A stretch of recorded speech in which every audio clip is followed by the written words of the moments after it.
Hey, hello, welcome everybody. I'm going to give a little bit of introduction so that most of you can see what's going on, but also I just opened this event live on Facebook, so everybody should be joining in the next minute or two. I want to thank all of you for joining us. I'm Mara Walsh. I'm the host of today's tour to Ecuador and the Galapagos. And as I said, this tour is also live on Facebook. If you are not hearing me, there was a telephone number on your invitation. You can call in through the phone if you're not hearing it through the internet. I'll share a little bit about myself for those of you who don't know me. I am a travel group leader and I use EF Tours and their adult division Go Ahead Tours as my travel partner. I started leading tours as a Girl Scout leader, taking girls and their families to international destinations every summer. And I've since expanded my travel program. I've added adult-only tours and I've added family-friendly tours as well. I've traveled all over the world with groups as large as 70 and as small as 17, depending on the tour and the interest in that destination. I see a lot of people that are joining this virtual tour that have been on several of our past virtual tours, so welcome back. And welcome to the newcomers. You'll absolutely love this, I'm sure. In the absence of physical travel, I thought it would be fun to travel virtually, and it's really taken off, and I appreciate all of you for coming on week after week and joining us for these tours. We've done several already.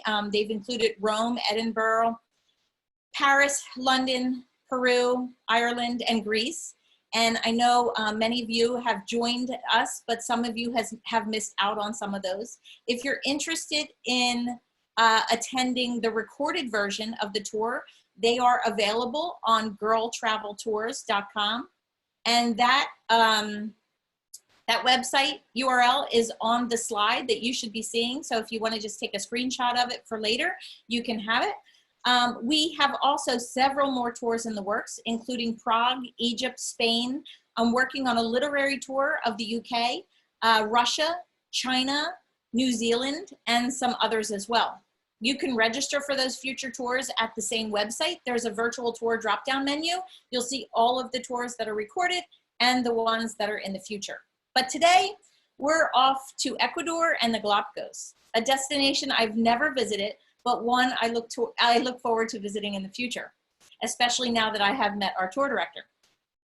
Before we get going, I want to share a few ways for you to interact with us during this event.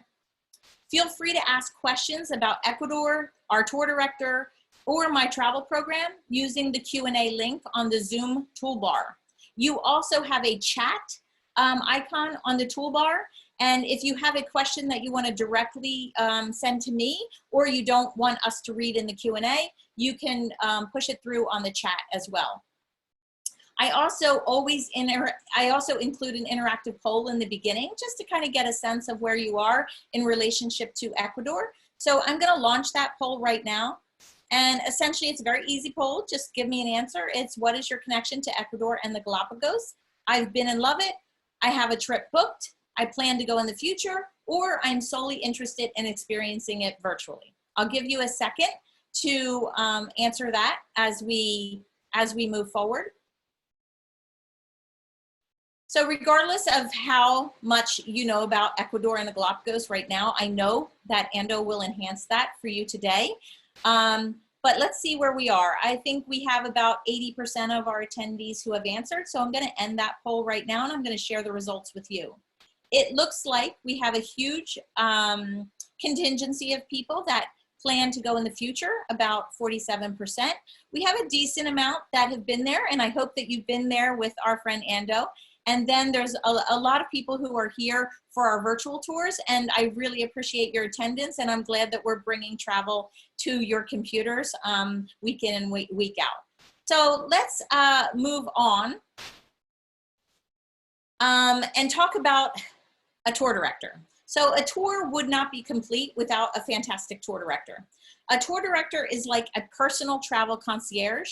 He or she stays with your group from start to finish and shares a world of knowledge, manages all your travel plans, and makes sure that your experience is stressless and that you have a full-fledged, wonderful, enjoyable travel vacation, right?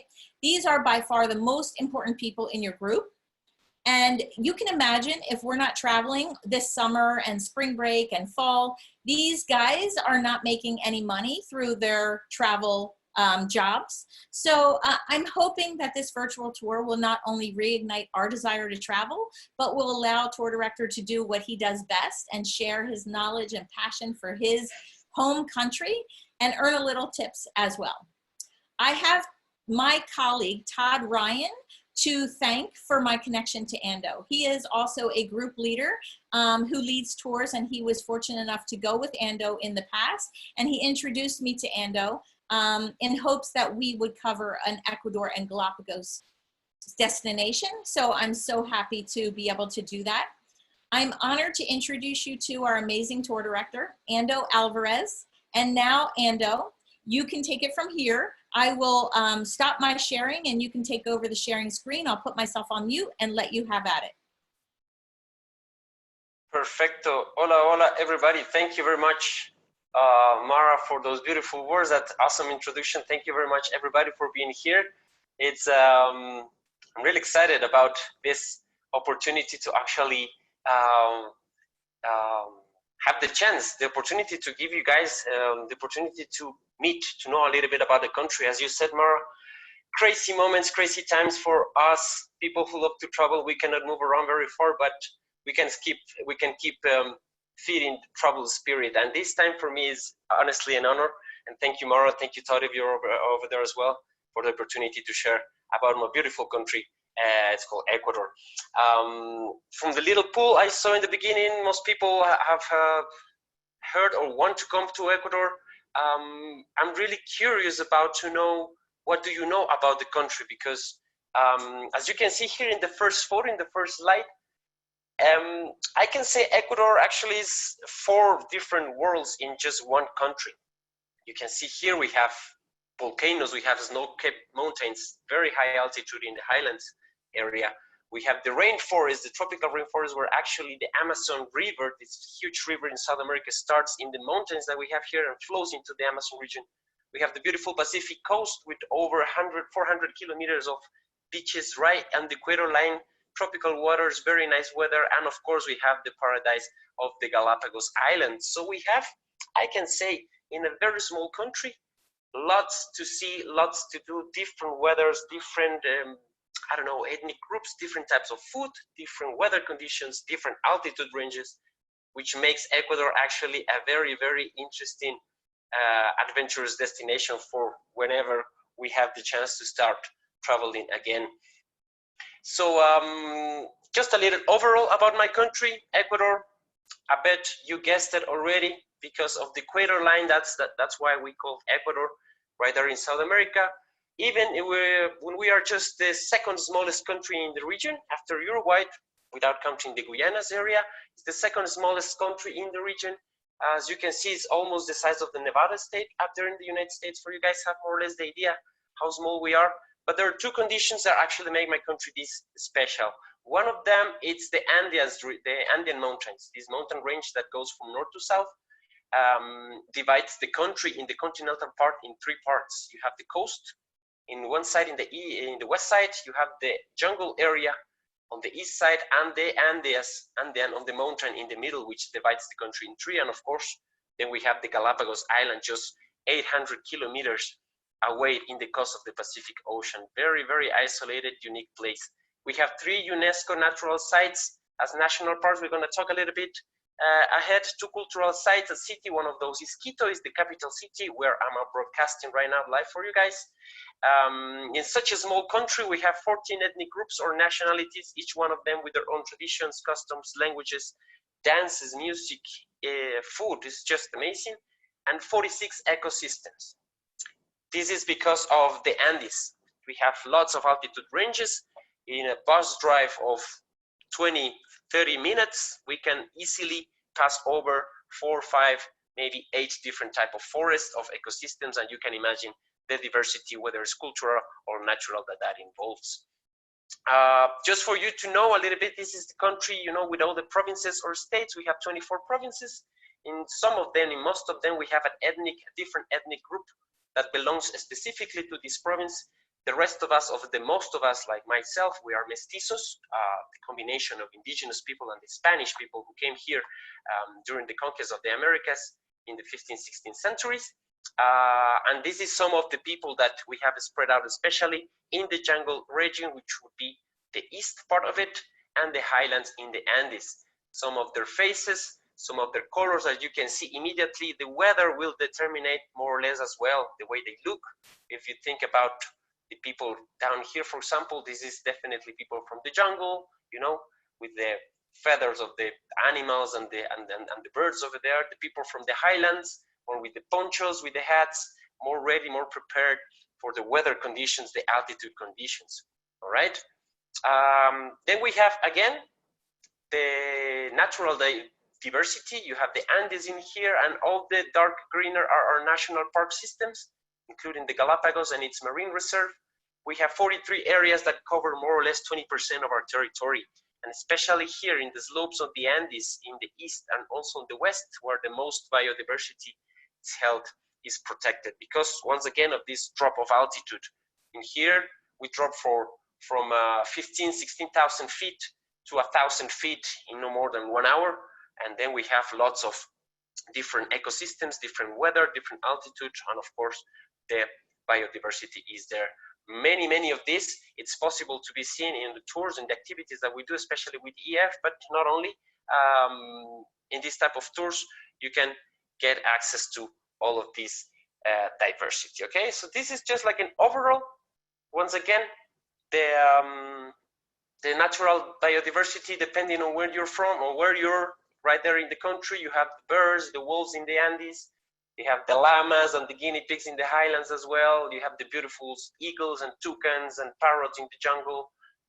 Amazing amphibians and smaller birds in the coast. And of course, we're going to talk of the unique and endemic biodiversity that we have in the Galapagos Island. That will be last of this presentation. Okay, so we're going to start where everything starts here. When we arrive to Ecuador is Quito. We have our main airport is located just 45 minutes away from the city. And as you can see in this photo, we are surrounded by mountains. We're about 9,000 feet high. I don't know if you've been in a high altitude city before. Raise your hand.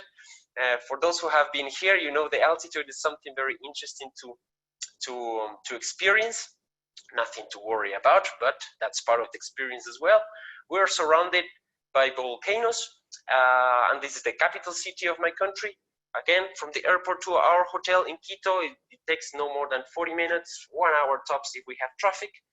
And we're talking about a city that has over 2,000 years of history, because not only the Spanish capital city that we visit right now, which was founded in 1534, almost 500 years ago, but before that, we have the Inca people who actually were part of the whole South American continent. Of course, they reached Ecuador, but before the Incas, we have pre-Inca cultures. So the traditions, the archaeological sites, the way we talk, even some of the Inca words we still use in our day-to-day Spanish are part of our heritage, and all of these things we are able to experience in Quito, in the capital city. For you guys to know more or less, we have the country in here, and Quito is located right here. This is one of the main places that we visit during our trips. You will see that the old town that we have in Quito is considered the best preserved old town in the whole Latin American region. Is the largest as well. We have almost 40 square blocks where we take place our tour. When you guys are here, you realize that the streets of the Quito are very small. There's no way a big bus can fit in, so we pretty much walk through the streets of Quito. This is San Francisco Church, Convent and Museum, one of the largest Catholic infrastructures that we have in South America. Beautiful, incredible art from 200, 300, 400 years old. We're going to have the chance to go inside to an actually living convent. We have the monks still live and studying over there. Chances to look into the inside of this beautiful church that has almost 500 years of history. For you guys to have an idea more or less how the streets of Quito looks like. Normally we take about 2.5 hours to walk through the old town. Of course, we try to make stops to try the delicious food, especially candies that we have around here. You have to know that here in Ecuador, sugarcane is very available, so we love sweets.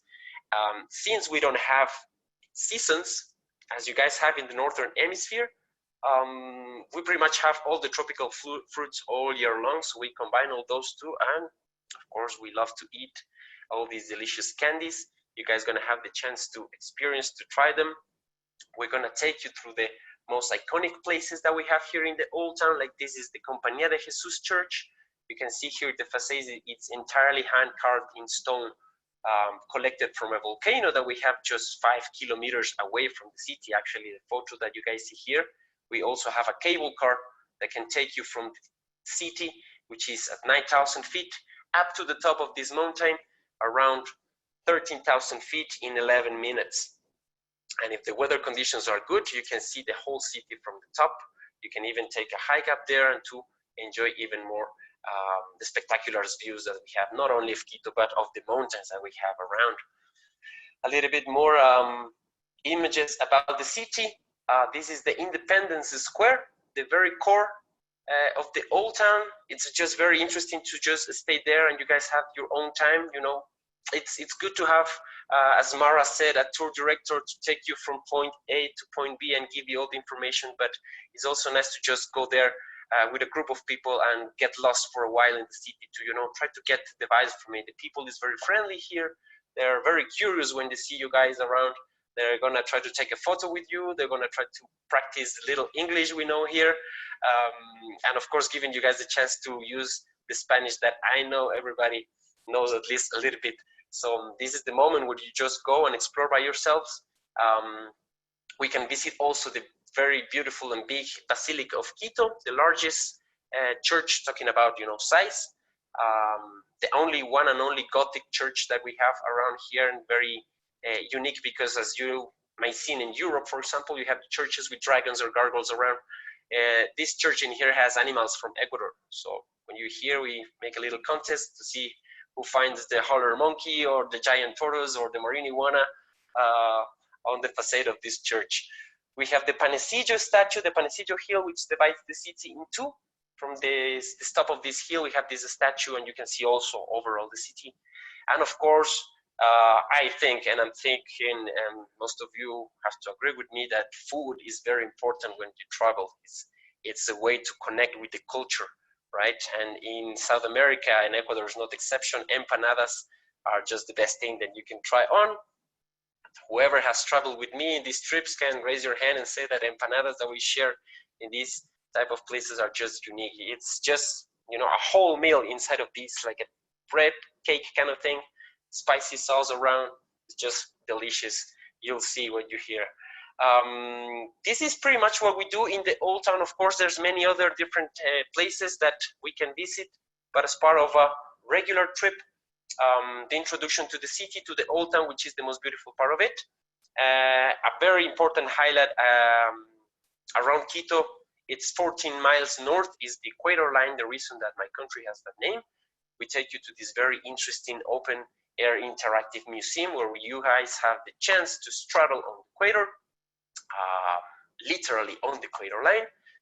You will also see that in these 14 miles, the weather, the landscape changes again. This is a little bit more desertic, a little more drier than Quito, actually a little bit lower in altitude as well. But in this place, you guys are gonna learn a lot about my country and also about the very interesting facts that we have around the Equator Line.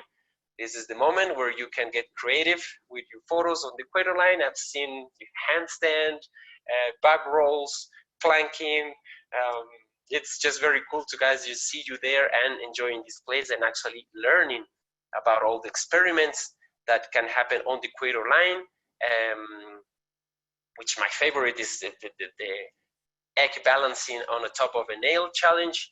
Imagine if you're in a group of 30, 40 people, you might have around 27 seconds. That will be your turn to try to balance an egg on the top of a nail. And if you make it like this lady, you can get a certificate that will certificate you as an egg balancer. I think it's very useful nowadays, right? And as I mentioned, there's other very, very interesting experiments that happens on the equator, and you can have a local guide who take you all over all these places. So we use Quito And these places as a base, normally we stay 2 or 3 nights, and the hotels around there, we have our private transportation to take you from there to there, but this is only a place where we start. As I mentioned, in Ecuador, we can also visit the different regions. We have the chance to go into the rainforest, all this area in here with the different big river tributaries that are gonna end up in the Amazon region.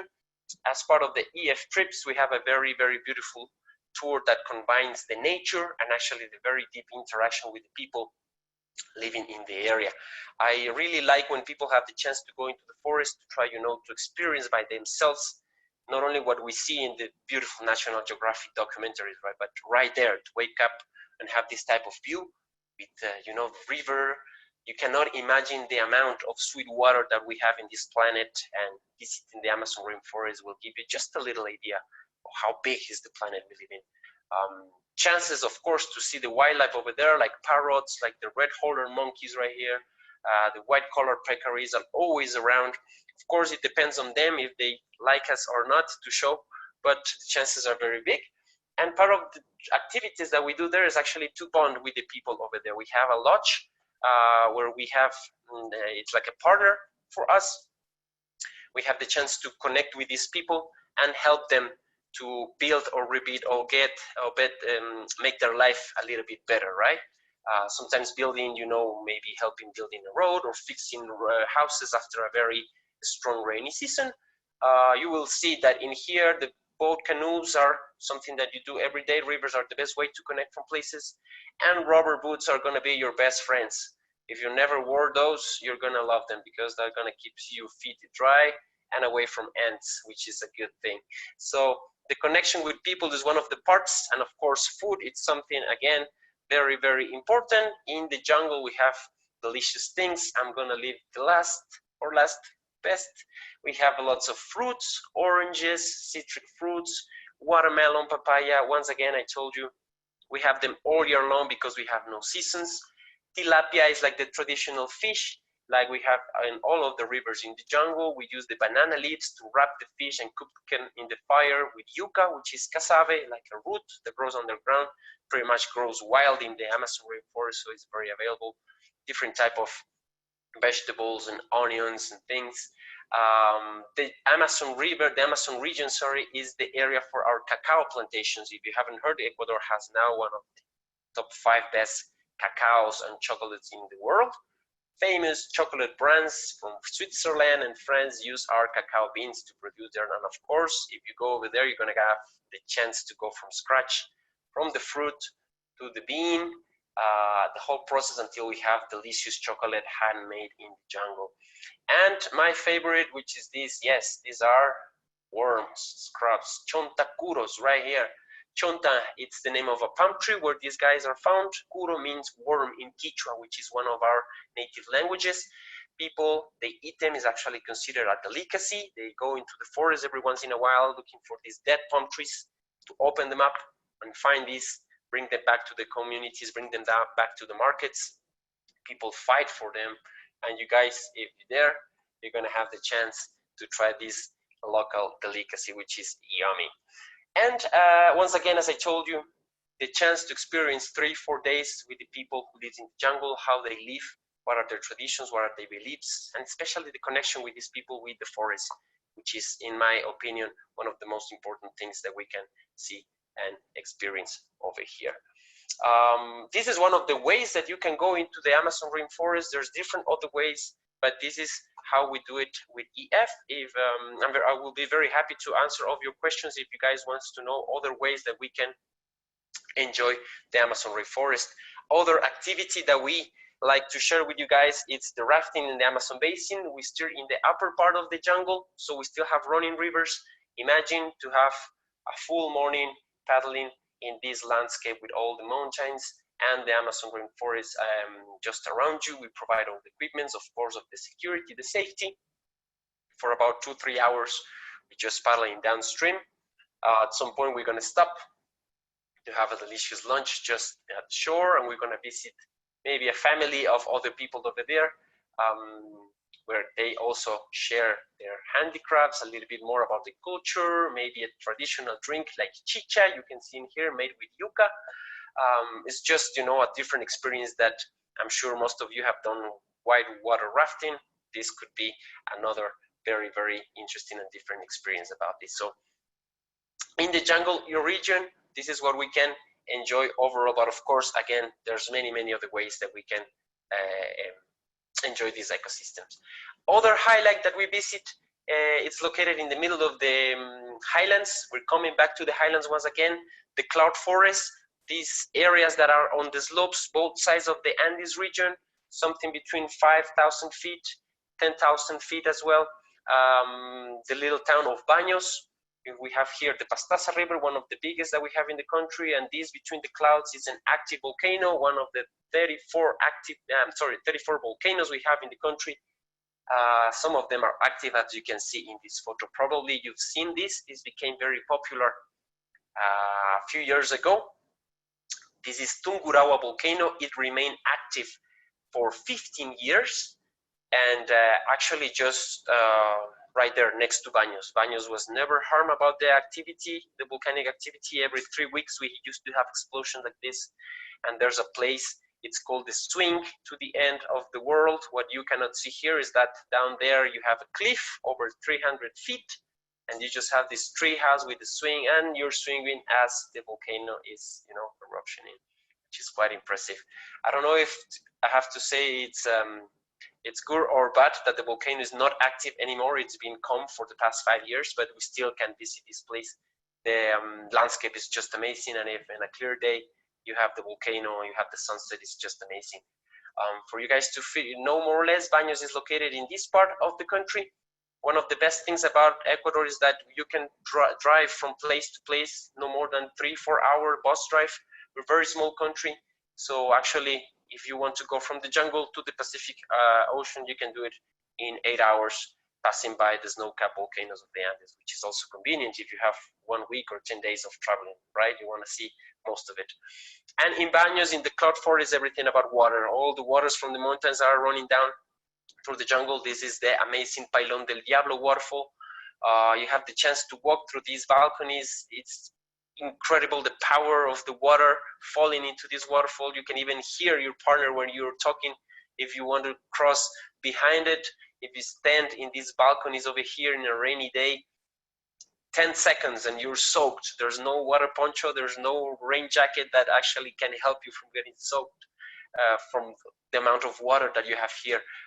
This is Manto de la Novia waterfall. We can use one of these small cable cars crossing 100 feet high canyon to get actually into the waterfall, like next to the waterfall, spectacular views from the top. And Baños, since the volcano is very close to it, we have thermal pools, thermal waters. Baños, it means toilets in English, but also means bath. So that's why the name of this town, Baños de Agua Santa, the baths of the holy water. So this is sulfurous water, temperatures above 100, 120 degrees, very nice to go in the night, very good chance to interact with the locals. You're going to be next shoulder to shoulder, enjoying the benefits of this magical water. Baños is the hometown. There's a lot of sugar cane, caña de azúcar. We have the chance to try just the juice with chopped cane and just suck on it, or you can do with all the sugar, with all the molasses. We create these delicious caramels and toffee and candies. We call it melcochas. We can see firsthand as well how this is made by hand. So we have a little market in Baños. This is also a highlight. We stop by. We have some sugar rush over there, right? Okay, if we keep moving down south through the Andes, we have another very interesting place. Again, engaging with local people in the Central Highlands in Riobamba, the community tourism. We have a project where the women of a community have created to get connection with the importance of the llama, the animal, with the highlands. This is the area where we're visiting, the Chimborazo provinces. This is the highest mountain we have in Ecuador, Chimborazo volcano, 25,000 feet more or less. It's just a spectacular, and some of the landscape, as you can see, once again, very different from what you've seen in Quito. in the jungle area, in the cloud forest. This is purely the highlands. And the very interesting thing about this is the connection these people try to, you know, keep with this animal, with the llama. We have the chances to take walks into the forest, into the areas. We have our personal llama, of course, we can name it. We're going to have the chance to help them into their crops. Maybe they want to help us harvesting something or fixing, I don't know, a water canal. As we get to talk with these people, the interesting thing about this project that is run by women, of course, you guys are going to have the chance to try llama meat. That's another different kind of delicacy that we have here in Ecuador, with quinoa rice, with delicious sweet plantain, and a very fresh and green avocado. Oh my God, I'm getting hungry. So we spent a day or two in this area, very, very cold. Once again, with change of altitude, with change of temperature. So actually packing list for Ecuador is something actually very challenging. The one thing I always remind my travelers, please do not forget sunscreen and a rain jacket. We can figure it out after that, but sunscreen and rain jacket, it's very important, very important for you guys to bring. So this is in the central Andes. We can drive back to Quito. This is Quito again, and going into the north, we have another place that we love to visit because of its culture. It's called Otavalo. It's just 2 hours away from the city of Quito. And yes, you can read that. Cuy, cuy, cuy, cuy, cuy, cuy, cuy. I know most of you come here and look for this. I know that for most of you is a pet, but for us, it's been and it's always going to be a source of food. And this is the best place in Ecuador to give it a try. If you guys have been in Peru and Bolivia, it's very easy to get this type of food over there, but in Ecuador, it's not really as easy. But this is one of the places. In here we can see the Imbabura volcano, another mountain that we have next to the San Pablo Lake, just to the road that we take to Otavalo. And besides Cuy, the very, very important highlight of this visit is the indigenous market of Otavalo. We have the Quichuas from the Andes living in here, and this has been their tradition for centuries. So we're not only going to take you to a market, you know, to buy, which is fun, it's cool, it's a place for you guys to bring all the souvenirs to friends and family back home, but we take you to a workshop, to a family that has been doing this for many generations, and you guys are going to learn from scratch, from the very, very wool of the animal, of llama or sheep, how they use these millenary machines to create these crazy patterns and design just by hand. It's just incredible. The whole thing gets a different meaning when you get to know how much hard work it takes for these people to create all these designs. This market, it's actually the largest indigenous market in South America. If you visit it in Saturday, you have over 40 blocks from the city. The city is blocked entirely, and people from the communities nearby, they bring their products. And it's just beautiful. But every day you get to see all these colors or these beautiful things, from musical instruments to fabrics to blankets, ponchos, hammocks, hats, you name it, you're gonna find it in here. It's a very, very, very good opportunity to interact with these people. They will know at least the very basic of English, so you can talk to them, you can negotiate prices, you can, you know, just communicate somehow. Beautiful thing about traveling is that it gets you from your comfort zone, and this market is one of the best places I know in my country where you guys can do it. So Otavalo is definitely on the map. Normally we do this in the final day, so you don't have to carry an extra bag of souvenirs to the Galapagos Island, which has happened. So now we do it that way. It's just a full day trip that we take around. So we saw the highlands, we saw the jungle, and another opportunity that we have to visit is the coast. As I told you, we have many, many kilometers, miles on the Pacific coast, just by the Equator Line. We normally use Puerto Lopez, this area in here, as a base because of many reasons. The most important is that we have Isla de la Plata right here. It's called the Galapagos, the poor's man Galapagos, because the ecosystem is very similar and you don't have to fly. You have to spend lots of money to actually try to enjoy something similar than the islands. But Puerto Lopez itself is another place where you can see the big difference of the people from the jungle to the coast and also from the highland. The very highlight of this Galapagos, of this Isla de la Plata, it's when in season, from June through September. I mean, right now, we have the humpback whales coming from the Antarctic using the Humboldt Current, looking for warmer waters to have their cubs. So it's very, very easy nowadays to see these beautiful giants just swimming around, jumping, and just there. You take a boat, you sail for 20 minutes, they're there. It's incredible. It's spectacular, actually. Also, Puerto Lopez, the seafood is very available in here. Only artisanal fishing is allowed. To step in the fisherman's pier, the fisherman market every morning at 6 a.m.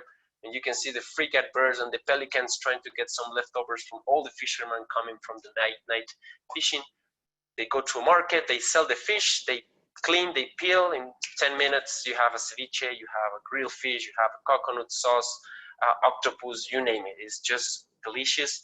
Again, different type of food, different products, different lifestyle, you see. That's why I was telling you at the beginning, Ecuador is like different worlds within the same small country. And as I said, you have the Isla de la Plata. In here, you can see just takes 1 hour from Puerto Lopez to Isla de la Plata. You have the whales on the way, two very important populations of frigate birds, magnificent frigate birds, and the blue-footed booby, which is an icon of Galapagos Island. Actually, there also exists in this island and many other places around the zone, but big chances to see them, especially if we come in February, March. You have the chance to see the chicks just hatching from their eggs with the blue-footed boobies. Normally, we spend 3 to 4 nights in Puerto Lopez. There's a chance to fly back to Quito or to keep driving. It's a little bit longer than normal, but it's still very, very doable. So this was the continental part of my country. Now, the jewel from the crown, Galapagos Island. I've been doing this job. I've been working as a tour director for over 8 years. I've been very, very lucky to be in Galapagos Island almost 50 times. And I still cannot find the proper words to describe this place. Every time I go, there's something new. Every time I go yeah, there's no words. It's just wonderful. The chances for you guys to be in a place like this is once in a lifetime experience, and we're very happy to help you through this. These images can tell you how close actually you can get to this living laboratory. For those who love ecology and biology, this is just, you know, a living laboratory. We all know the Galapagos because evolution theories, and you can see this happening in the islands when we're there. So when we go to the Galapagos, we have, of course, activities that can be done in the lands, like hikings. We go on the water and underwater, of course. Snorkeling is a must too. We try to include at least 3 to 4 snorkeling moments in different islands. Chances to walk around, you know, the famous giant tortoises, whether it's in captivity, in one of the breeding programs, or running wild in the highlands of the mountains and going into the beach, finding the amazing marine iguanas. This is my favorite animal in the planet. So the Galapagos, as I mentioned, there are 800 miles away from the continent. We have the airport in Quito. We have to fly. We can only fly departing from Quito or Guayaquil, which is another airport that we have in the country. It takes about 2 hours, more or less, to get to the Galapagos Island. We have 4 islands that actually have population or a town: Santa Cruz right here, Isabela, San Cristobal, and Floreana or Santa Maria. All around these islands, we have close to 35,000 people living in the Galapagos, which is a lot of people, considering that there's barely sweet water in the islands, all right? So we're gonna use the Baltra airport right here, which was once a military base for that United States used it during the Pacific War in the 50s. We land in Baltra, and then we commute to Santa Cruz, and from Santa Cruz, we use the speedboats to move to Isabela or to San Cristobal or to Floreana. And there's many ways to explore around the Galapagos. The most expensive is taking the cruise ships. You have to fly into the Galapagos, and you take cruises that you can sail to the furthermost areas for 4, 5, 8, 15 days. We use the island hopping model, which is we land in Santa Cruz, we use Santa Cruz as a base, and we use daily or every other day speedboats to go into the different islands, which is also a very, very, very good idea. Okay? National Park since 1958. The marine reserve was created in 1999, 40 miles around the Galapagos Island. There's no industrial fishing allowed, only artisanal for tourism and for the local people to consume. Okay. This was my first group from this year and turned out to be the last one because of the situation that we're living in, just for you guys to see now once again how close you get to be with the nature in here. We always gonna have the company of a naturalist guide during the visit. That's a regulation of the Galapagos National Park. For specific sites, we cannot go without one of these guys, which actually enhance the spirit, the experience, all the knowledge. And it's always good to have somebody from town, right? Big giant tortoises just 6 feet away. It's just amazing. Puerto Ayora, the largest town that we have in Galapagos, almost 25,000 people living in here. In this photo down here, you can see down to the right, this is Baltra Island. We have to take a little ferry like in here, which is quite of experience. The first impressions are the best, are the most important. So the first see you see is the Itabaca Channel when we cross with our suitcase or our luggage into the other island of Santa Cruz. We take a bus and we keep driving to Puerto Ayora if giant tortoise allowed us. When we get to Puerto Ayora, very vibrant, big town. It's not the capital of Galapagos province, but still is the big one. We have the big pier, is just minutes away from our hotel. If we go to these places by nighttime, it's very easy to see just Galapagos reef sharks, baby ones swimming around, manta rays, green sea turtles, pelicans fishing in the night. It's just amazing. We have also fisherman's pier, but in this case, we have the sea lions right here fighting with the pelicans, or some leftovers. The seafood in Galapagos, it's unbelievable. We're gonna take you to places, to restaurants, and we're gonna make you try the most of it because it just has, you know, too much to eat. It's just very, very, very delicious. We have Las Grietas for those people who actually love to swim. This is a very long brackish water canal, almost 30 feet deep, crystal clear water. Some fishes over there. And just in a sunny day, a little pier, a little platform in here is just fun, chilling after, you know, lots of hiking, lots of moving from point A to B, speedboats, ferries. You guys gonna have the chance to come here and just relax and play and have lots of fun. A highlight we visit in the Santa Cruz areas, of course, the Charles Darwin Research Station. We've all I think, heard about this. We're gonna get to see firsthand the breeding programs that these guys are doing to recover the population of the giant tortoises that were devastated in the past centuries because especially of piracy in the first centuries of colonization of Galapagos. We used to have 15 species of giant tortoises, now we have 10. And the most iconic is Lonesome George here, down into the left. He was the last species, there was the individual of his species for over 40 years. He belongs to the Pinta Island. There were countless efforts to make a breeding program with this tortoise, but he passed away in 2012, and with him, a whole species got into extinction. Then his body was moved to the Natural History Museum in New York. The best taxidermists preserved their body. Now it's back into the Galapagos Island. It's just the icon of the conservation of the Galapagos. If you look closer in the Charles Darwin sign, this is actually Lonesome George. You get to see here species from this island and other islands, from the very, very baby ones, the very old ones.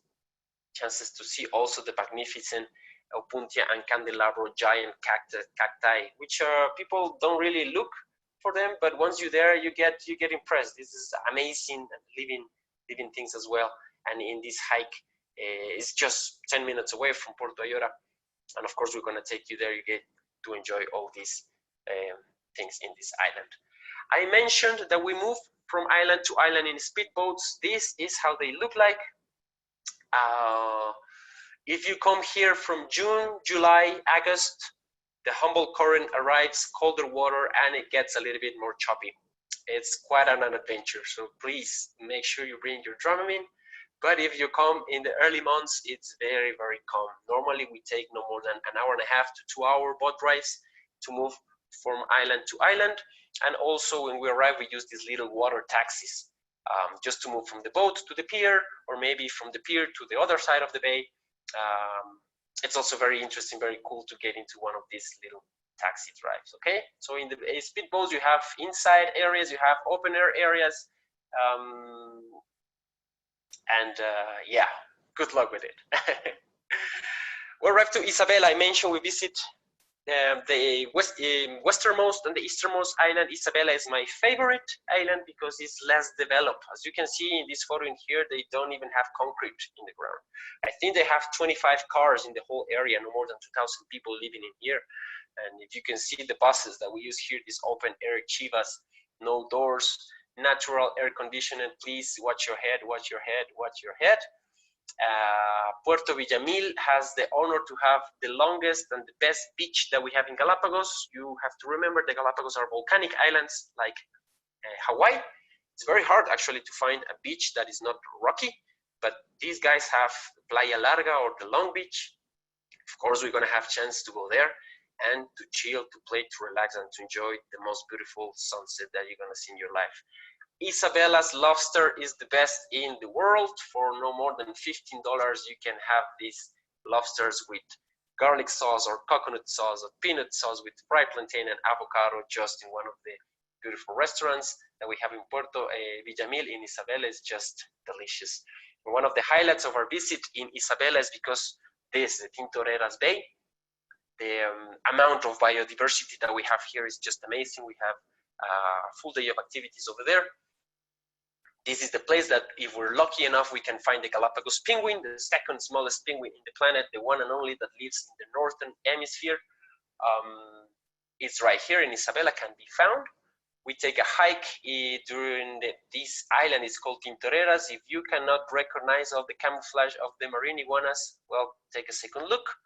This is crazy. If you go there early January, this hatching season for millions, really, you have to look very close. Don't step on the baby iguanas or they crawling into your shoes if you're standing there for so long. It's actually incredible how these animals are not afraid of us because of the way that people actually preserve the Galapagos.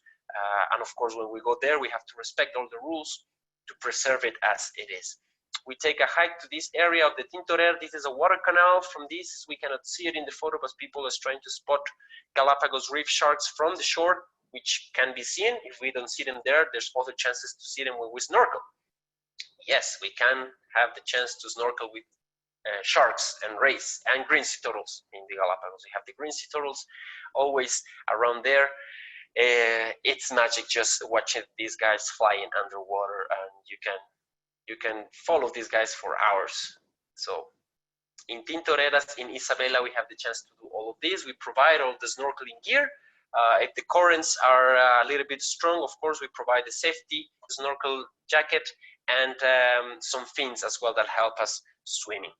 So we spend normally 1 or 2 nights in Isabela, and then we move to the next island. Of course, we have to go back to Santa Cruz, and from Santa Cruz, we go back to San Cristobal for another 2 hours. And the key word for San Cristobal and Puerto Baquerizo Moreno is sea lion.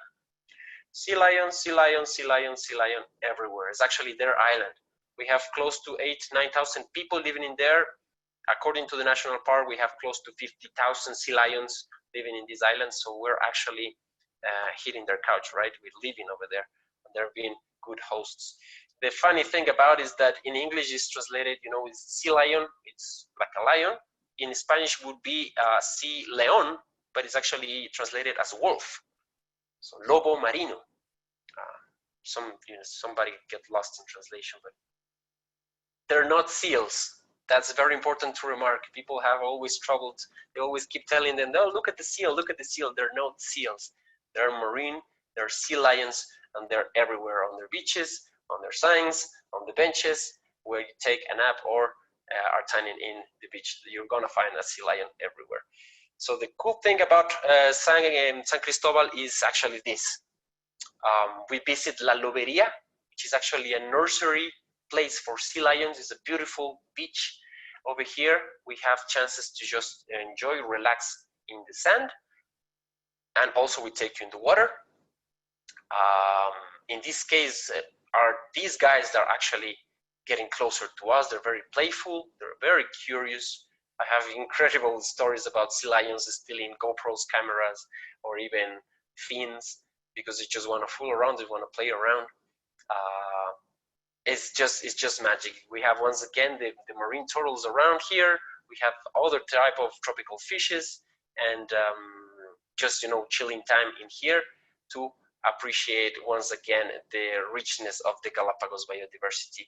And another place that we visit in this island is this cove. It is Darwin Bay with the Tijeretas Hill, and I want to leave this photo to stay, to get into your mind, into your brain, to appreciate how beautiful is the place that we can visit during these trips visiting Ecuador and the Galapagos. You might think that Galapagos are very, very far away, very isolated, but that's why we're here for, to help you to reach this paradise, this dream place.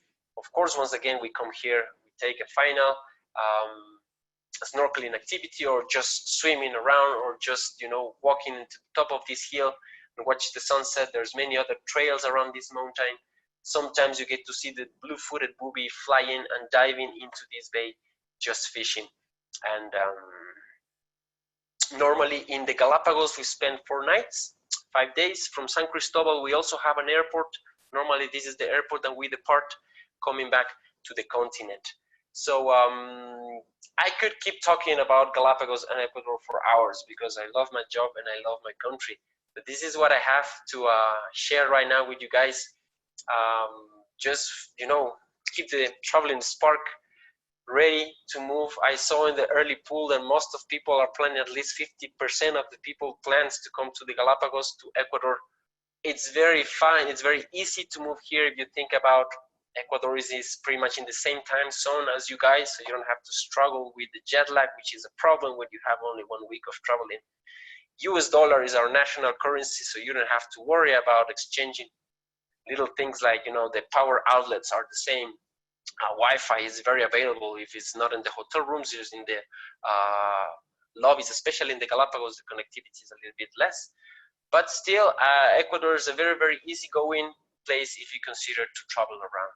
So once again, thank you very much. Thanks, Mara. Thanks, Todd, for fixing a little bit this. And now it's the funny part, the part that I love the most, because I love my job. And please, please, please, don't be afraid. I'm here and I love questions. Thank you very much, Mara. Thank you very much. It's your. All right, great. Thank you, Ando. Okay, I'm going to continue a little bit. We're going to go into a Q&A. Just give me 1 second as I share a screen with you.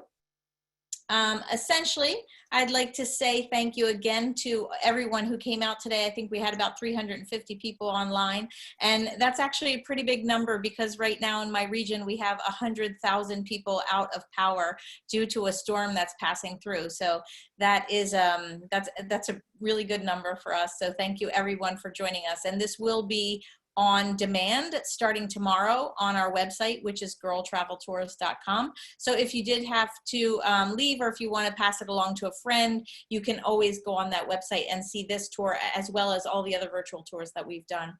I can't thank Ando enough for joining us and sharing so many interesting and fun facts about Ecuador and the Galapagos. I know that I have many travelers that are going to want to add Galapagos to our South American tour in a couple of years. So thank you for that, Ando. We'll be seeing you in person. As I mentioned, we're going to go to a Q&A. Ando, if you could just get that question and answer tab up so that you can start to review them. Please, at this point, send in your questions for Ando. He's going to address them in a moment.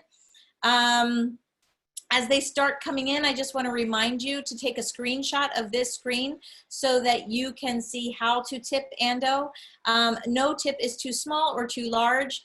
There are several ways to send a tip in. You can use Venmo, you can use PayPal. You can also send me a check if those means are not good for you, if you don't have online apps. I did enter all of that information in the chat region, and you will also receive it in your thank you email that will be coming to you tomorrow. as you can imagine, you know, Ando could probably have done this tour without thinking if it was all in person, because he does this all the time and this is his passion and he knows the content.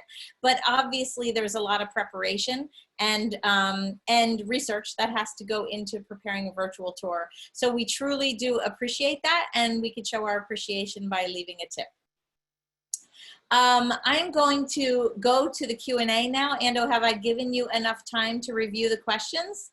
Okay, so let's go back to the questions right now. And if you could just do me a favor and pick one, Ando, read it out so that everybody knows the question you're responding to, and then provide your answer. I will follow along with you and delete them so that you don't see the list, the answered ones. So I'm ready. When you're ready, you can go for it. Okay, thank you very much, Mara, and thanks everybody for the questions. They're actually very good questions. I have here one from Tena. She's asking about if there's a cruise port in Ecuador. We do have a place called Manta, but it receives big cruises, ships with 2,000-3,000 people like you guys have in the Caribbean. Is a different thing. We don't allow those big cruises to go into the islands because it would be too many people at the same time, and the infrastructure and actually the nature is not going to hold it. So if you want to take a cruise, you will have to fly into the islands and start from there, because there's no way to actually take a cruise from Ecuador, the continent, to the Galapagos Island, but you can visit Ecuador in these big cruises in the port of Manta. I also have another cool question from Lee about the flushing toilets looking in the opposite direction. This is one of the things that you're going to learn over there. There's no actually chance.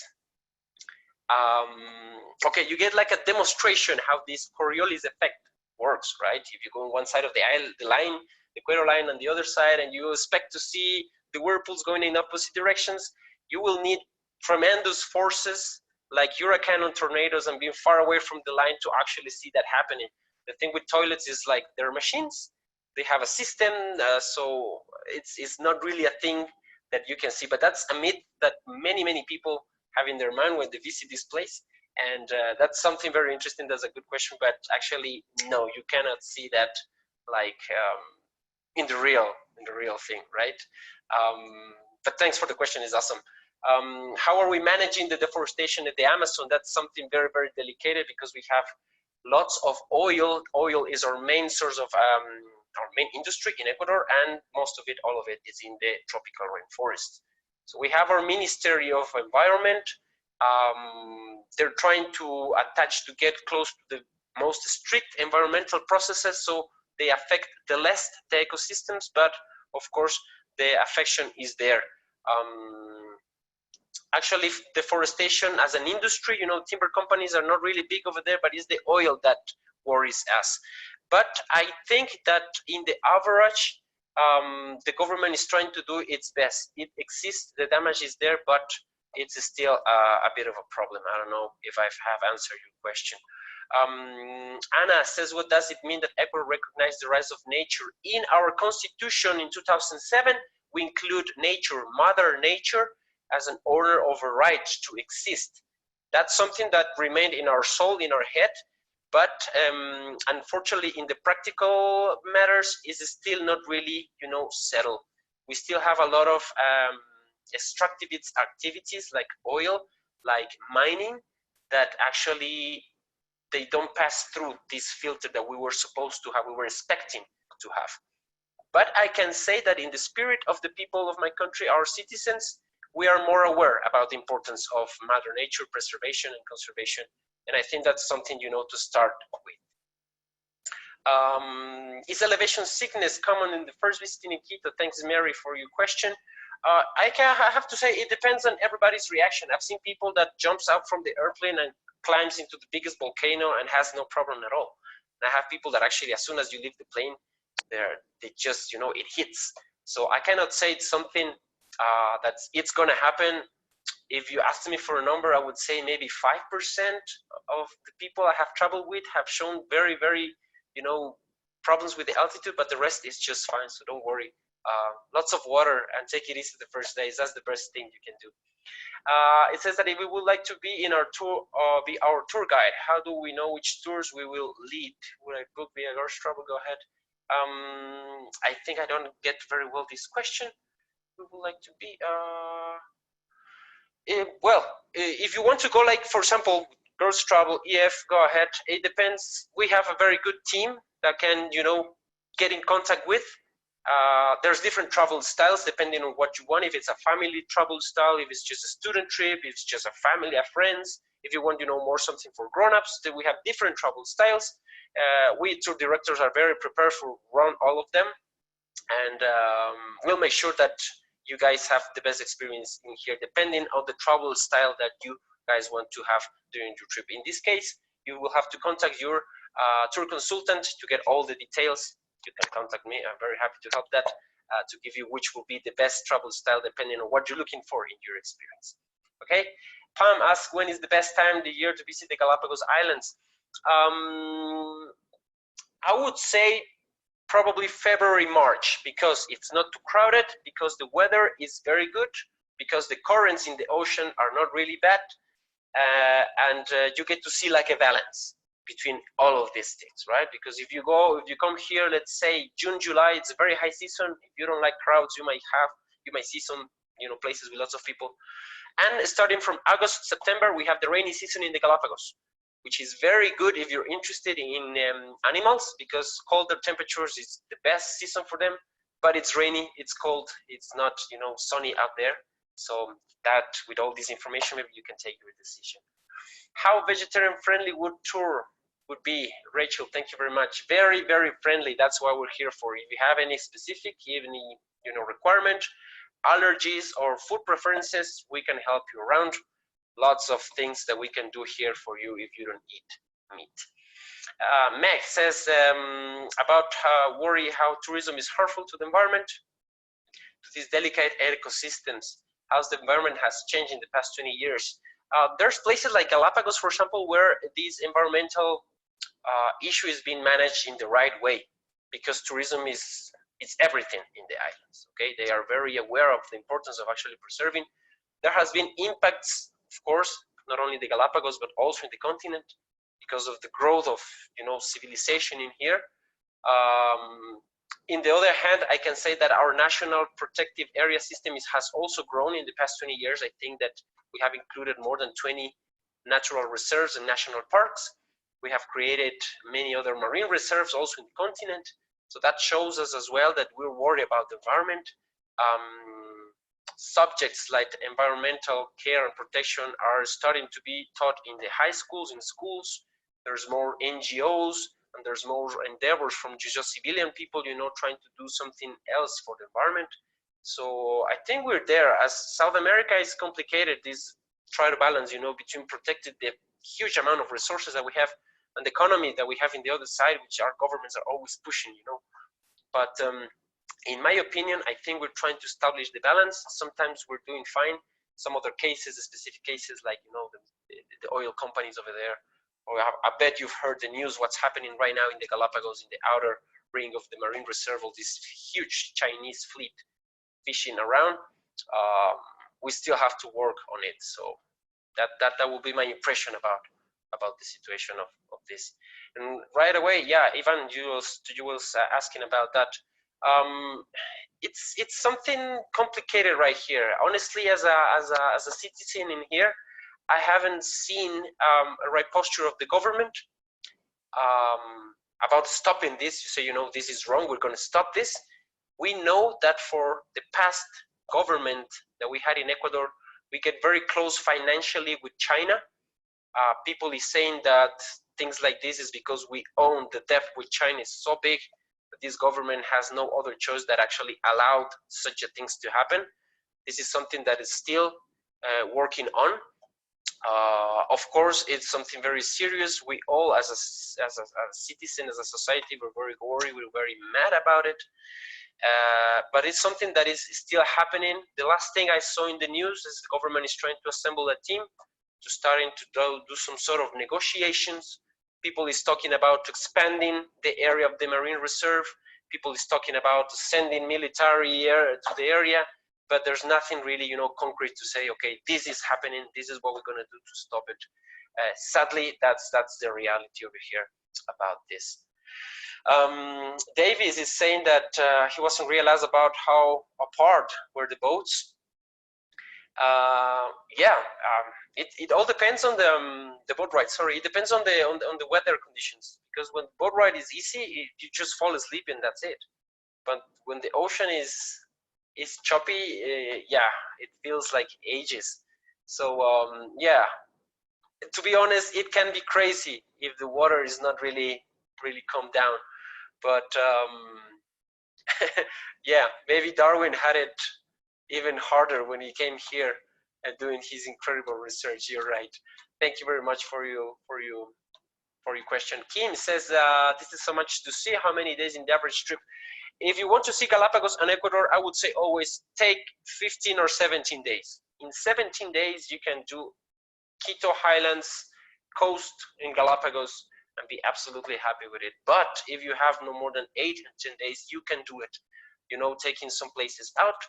Depends also as well on how you do it. If you want to do it by yourself, it might take a little bit more time. But if you fix a trip, you know, you let us to help you with the transportation connections and everything, you can save enormous and precious time. But once again, as I told you, Ecuador being so small, in 8 to 10 days, you get to see a lot. Mary says that she's booked on a cruise and have 2 days before and 2 days after. Normally, that's how it works with the cruise. You have the days here in Quito. We have trips, day trips to offer you. If you can see, for example, the Equator Line and the Old Town, you can see it by yourself.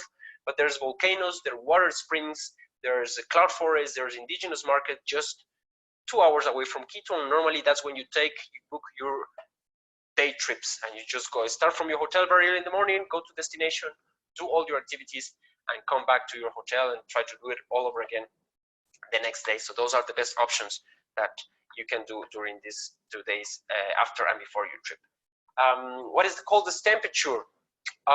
In here in Quito, the coldest that we can see, maybe 10 Celsius. I think that's around 50 Fahrenheit. In the Galapagos, which would be the hottest, thinking about 35 Fahrenheit. I'm thinking about close to 90, between 90 and 100 Fahrenheit. That would be the hottest. Of course, the temperature in the jungle, it would be something in between, but the humidity is going to increase the heat. But it's not going to be like crazy cold. We've never had snow in here. So you don't need, you know, crazy big jackets. And actually, the hottest temperature are not also very, very high. So I think it works for a trip like this. Is there a best time to visit the islands? I think we went through that. Where do you live and where do you grow up? I'm an Ecuadorian. I live in Quito. I've been living here my whole life. I'm a traveler. I love to move around, but Quito is always my base, always my hometown. Where is Mompiche, Candans? That's located in the northern part of the coast in the province of Esmeraldas.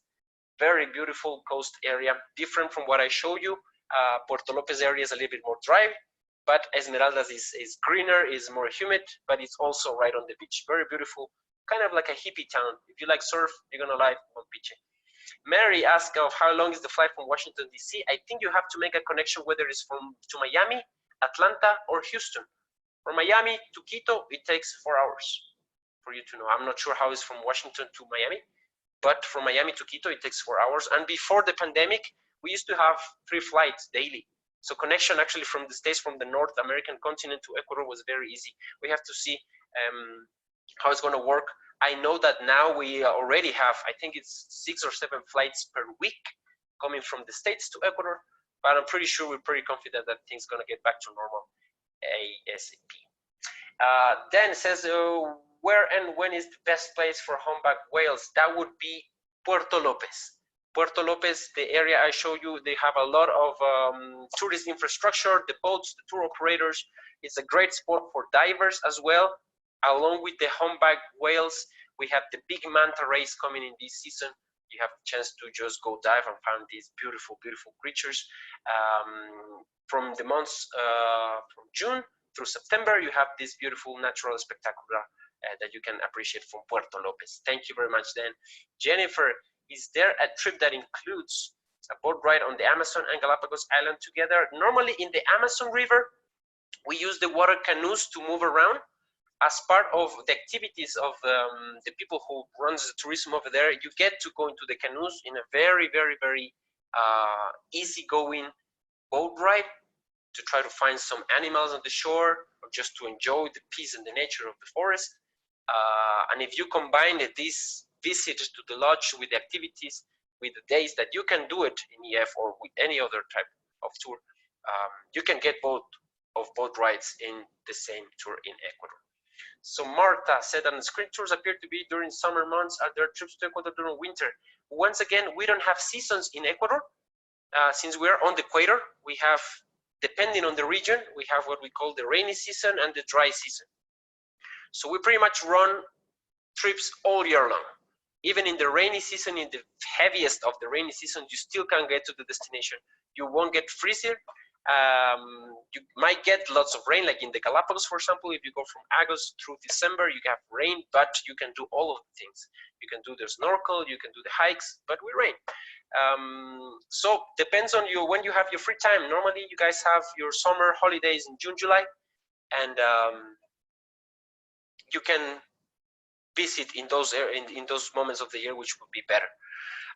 Aileen is asking if we have lifeguards provided. Lifeguards, sorry. In some places in Galapagos, like La Loberia, they have national park rangers taking care of that situation. We don't have a lifeguard team as itself, but we have always our natural rangers working with us. That's why we are as well. The EF tour directors, we're training first aid, and we're always taking a look. We take all the precautions, we give all tools and all the things that you guys need to actually have a safe experience in the ocean. What food would you recommend, Laila? That's the hardest question in the world. Oh my God. I will have to stay with the chantacuros, the worms in the jungle, and the shrimp ceviche in Galapagos. That would be my answer. Thank you very much. League, best time to visit, see marine iguanas and blue-footed boobies. The marine iguanas are in the islands all year long. It's actually very easy to spot them depending on the place of the island, but you're still going to see them. Blue-footed boobies is quite special because those birds are going to be where the food is at. So the guys are going to follow the groups of fish, the group of sardines. Sometimes you see them just at the bay when we are taking the water taxi, you see them fishing. Sometimes you have to walk to the beach 2-3 hours to help to see one or two. So we cannot assure that you guys are going to see because it's up to the blue-footed boobies, but the chances are very, very big. Thank you very much. Veldas, fruits grow year-round, no seasons? Yes, we have, whether it's in, the thing is that the highlands pretty much divide the country in two parts, and the highlands itself is a third part. So if it's raining in the jungle, it's going to be sunny in the highlands, maybe a little bit more drier in the coast. So if you cannot have, for example, oranges in the highlands in May, you can find them in the coast because it's more raining over there. And in 3 hours by bus, by truck, you can ship oranges to the highlands. That happens with pretty much every type of fruit or vegetables that we have in Ecuador. The only fruits that I can think of, there's a season for it, it's mango. Mango, we only have them in the months of December and January because they grow only in the coast. But the rest of it, actually, we are very lucky to say that we have fruits and vegetables fresh all year long. Thank you very much. Sue, wondering about how spectacle bear is doing in Ecuador. Yeah, spectacle bear, it's an endangered species. It's located in the highlands. From the highlands to the cloud forest is the place where it's better to see them. It's very rare to see a spectacle bear. It's not, I know that you guys, for example, in North America, I know and I've seen that you can see them walking into your backyard. That doesn't happen in here. They're very fragile. They're very sensitive to humans. They try to stay away. We have programs running to, try to track them to see how is its population, where is the best place to find them. I've been moving around Ecuador for the past 15 years and I saw them once, just one, from very far away. So it's quite complicated. It's quite complicated. It's a beautiful species, but it's not really easy to see. How often do you get earthquakes? Thanks, Miriam. Well, we are located in the Ring of Fire of the Pacific. We had our very last and strong earthquake in 2016. It was almost at 8-pointer. It was very hard, very bad. Before that, we had ones maybe 40 years ago. We're not really an earthquake place if you compare with Peru. Peru is more complicated in tectonic plates because they have also the Nazca plate crust. We only have the Pacific and the South American. We have tremors, we have earthquakes regularly because of this last earthquake we have, and also because we're surrounded by volcanoes. We also have volcanic related earthquakes, no stronger than three pointers. So there's no thing to worry about, I would say. Do the Galapagos request special sunscreen to protect the environment? Very welcome, very appreciated, especially when we go underwater. Now we have more available. The reef protective sunscreens, we recommend people to bring them. We always send a letter before you guys come and visit us. This is what we consider you should bring, what you should expect, and this is what we appreciate you to bring, to help us protecting the environment. So yes, thank you very much for saying that as well. Jackets, life jackets provided for all boat rides. Yes, water taxis, they don't need it because it's just 1 minute, no currents at all. But speedboats, definitely, if you decide to take a cruise, of course, you're going to have all the life jacket system. But yes, even for snorkeling, we provide the snorkel life jackets. Will help us identify people, very bright colors in the ocean, and also give you extra floatability. So the answer is yes.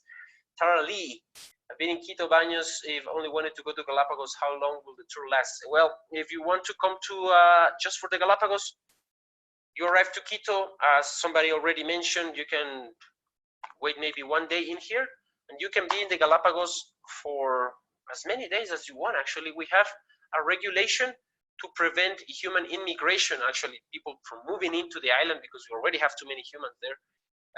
But if you decide to stay there, you cannot be longer than 90 days. If you have 93 days, you can go there and spend them there. But I would say 4 nights, it's like the minimum you should be there to actually appreciate and enjoy Galapagos. We haven't had opened already officially to tourists. Thank you, Mary, for your questions. We expect that to be in the late maybe August or September, depending on how the pandemic is evolutioning here in Ecuador. But the Ministry of Tourism is already taking some of the actions to actually be ready to start getting back to our normal tourist opportunities. And yes, sadly, Galapagos, we've been affected by this plastic problem that we have worldwide just recently, and it's something probably related to this Chinese fleet that's flowing around. That Galapagos has this. In the other side of the history, Galapagos is the best province in Ecuador talking about recycling and environmentally friendly practices. For example, from Quito, you cannot bring plastic, like PET plastic bottles, in your airplane going to Galapagos. In Galapagos, they don't sell plastic bags, plastic straws. The recycling programs are excellent, as actually working. So as I said before, we'll try to get some sort of balance to make it sustainable. My good friend Todd, thank you very much for being here. Thank you for setting this up with Mara. I work with Todd and Ruth. It's been 3 times we've been in the Galapagos. We always had a great time, right? And yeah, thank you very much for being here, my friend. I really appreciate. Can non-swimmers enjoy the Galapagos? Of course you can do it. Even I can remember many cases of people, they cannot swim actually, and they want to at sea. Sometimes just by the shore, if you're close to the shore of the beach, or we have a little pier in some areas, just being there, sitting down there, putting your head down, or we give you this very big ring flotation devices, put you there. Group leader, tour director, or natural guide are going to be attached to you, and you're the boss. You just say, I want to be here, there, show me this and there. It can be done, no problem. Marie, did the government set out the red fish? Once again, there's nothing really clear still about this thing. It's just, I have to say, I think like most of things that have been happening during this pandemic, new things are coming up, a lot. We are trying to figure it out if these things that with this Chinese fleet, they have to do something with what the past government did, or is something that this government is trying to somehow do it. But the sad thing is not really open to everybody, right? Sadly, we have many problems with the current government. People is not really happy about it in many ways, and this Chinese fleet thing is one of them. So we're still expecting to see what's going to happen. We're still expecting, you know, a very, very clear position from the government about this. That's all I can say about it, my friend. Hey, Sean. Hey, Colleen. That's nice to see you here as well. The smallest group. Well, the regulation of the national park, it says that for every 16 people, we must have one natural guide, one natural Galapagos park ranger. So I've been in Galapagos, I think my largest group was once 41 people. So we had to have 3 guides and myself, and with all the group leaders. So organizations, operation, it's fully covered, but us, you don't have to worry about it. The music style of the intro, that was the a San Juan. It's called San Juan, San Juanito. It's a music that we use in the Andes region to dance, and those credits belongs to Mara. Then, can you answer the question about the whales? Of course. Which humpback whale season from June through September, starting from the area of Puerto Lopez. This is the best place where you can actually take a trip, a book, just a boat ride to go and enjoy these guys. Eileen, can a certified lifeguard be hired during water activities?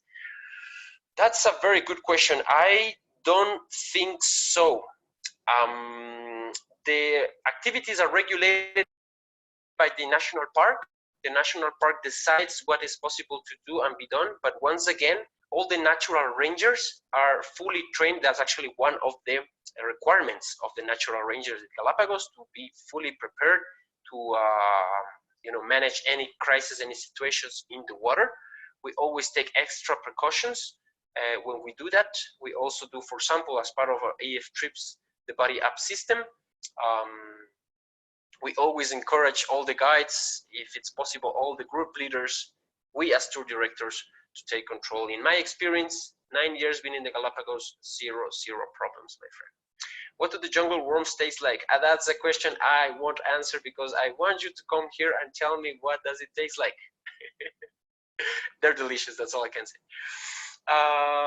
Thank you guys for being here. Thanks, Miriam, for being here. It's a pleasure for me actually to be able to share this. It's been 5 months since my last trip. It's weird not to be moving around and actually sharing this world with people. So thank you very much for this opportunity. What is the average of age participants? In a EF trip, you have, well, EF tours, as Mara says, you have the go ahead, which is for elder people, grown-ups. I can say the EF troops, the educational tours, is people from their 14, 15s until 18 years old. Then you have another type of tours that we run with EF, the ultimate breaks. That's for young adults between 20 and 30. So we have different travel styles that will fit the type of travel, the age range that you would like to travel and enjoy the country. Is there any Inca ruins to visit south from Riobamba, close to a city called Cuenca? We have Inca Pirca Castle. That will be our last, our best, and our biggest Inca, pre-Inca and Inca ruin.